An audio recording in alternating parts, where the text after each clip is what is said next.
Hello বন্ধুরা, সবাই কেমন আছো? কিছু কথা বলতে চলে আসলাম ছোট্ট একটা ভিডিও নিয়ে। আজকে নবনী আমাদের সবাইকে সন্ধ্যার নাস্তা করে খাওয়াবে। সেটা হচ্ছে বিস্কিট দিয়ে কেক।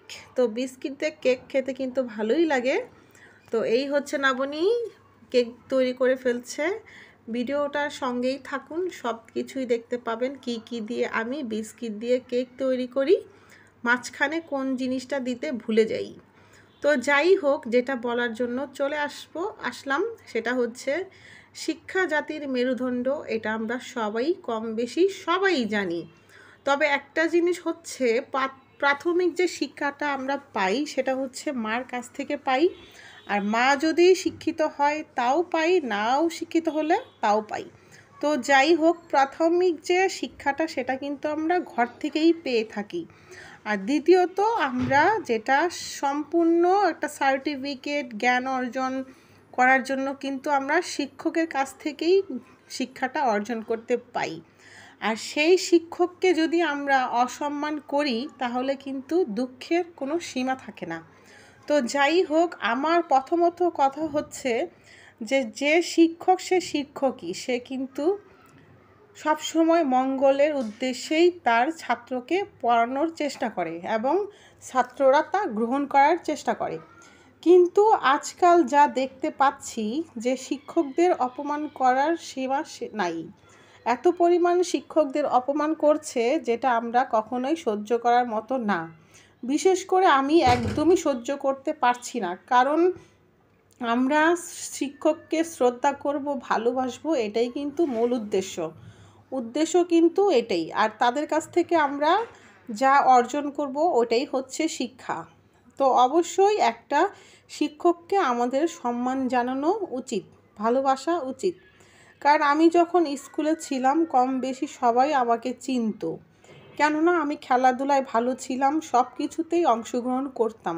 এই জন্য প্রত্যেকটা টিচারই আমাকে অনেক ভালোবাসতো। শুধু আমাকে ভালোবাসতো না, আমাদের ক্লাসে যারা ছিল সবাইকেই কিন্তু অনেক ভালোবাসতো। তো এটাই হচ্ছে নিয়ম। একজন শিক্ষক মানে যে সে লেখাপড়া শেখাবে সেটা কিন্তু না।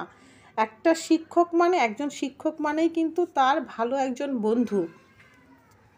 এর জন্য সকলকে আমি একটা কথাই বলতে চাই যে শিক্ষককে অসম্মান করলে কিন্তু বাবা মা এবং সবাইকেই অসম্মান করা হয়। আমিও কিন্তু একটা সময় টিচার ছিলাম।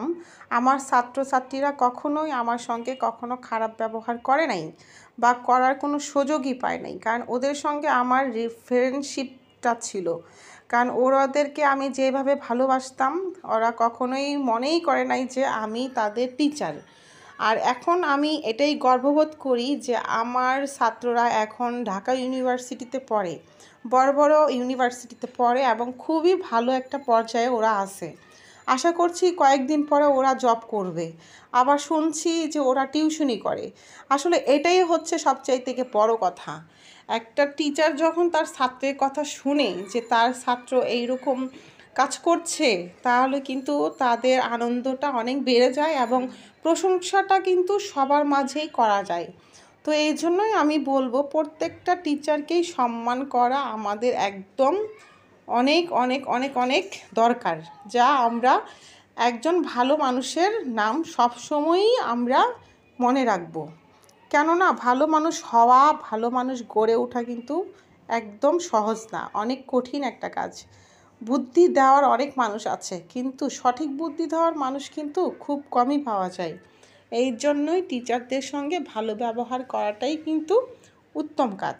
আমিও আমার ছেলে মেয়েদেরকেও এটাই শিখাই যে কোনো সময় টিচারের সঙ্গে বেয়াদবি করবা না, কারণ টিচাররা হচ্ছে মাথার উপরে। টিচার হচ্ছে সম্মানের একটা অংশ, কারণ ভালোবাসার অংশ। কারণ টিচারের কাছ থেকে বেঁচে থাকার গতিটা সে শিখতে পারবে। আর টিচারের কাছ থেকে যদি ভালো কিছু না শিখে তাহলে তো অনেক খারাপ। তো যাই হোক, অনেক কিছুই বলে ফেললাম। নবনীয় এইদিকে বিস্কিট দিয়ে কেক তৈরি করে ফেললো।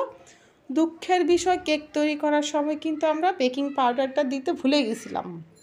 তারপরেও কিন্তু কেকটা খেতেও ভালো হয়েছে, দেখতেও ভালো হয়েছে, টেস্টটা তো অসাধারণ। তো এই রকম করে কিন্তু আপনারা সবসময় টিচারকে সম্মান করবেন এবং মজার মজার খাবার তৈরি করে খাওয়াবেন। আমার ভিডিওটা কেমন লাগলো? যদি ভালো লেগে থাকে তাহলে অবশ্যই পাশে থাকবেন আর নতুন নতুন ভিডিও দেওয়ার জন্য উৎসাহ বাড়িয়ে দিবেন। তো সবার উদ্দেশ্যে একটাই বলবো, সবার জন্য শুভকামনা, সবার প্রতি রইল অনেক অনেক ভালোবাসা। বাই।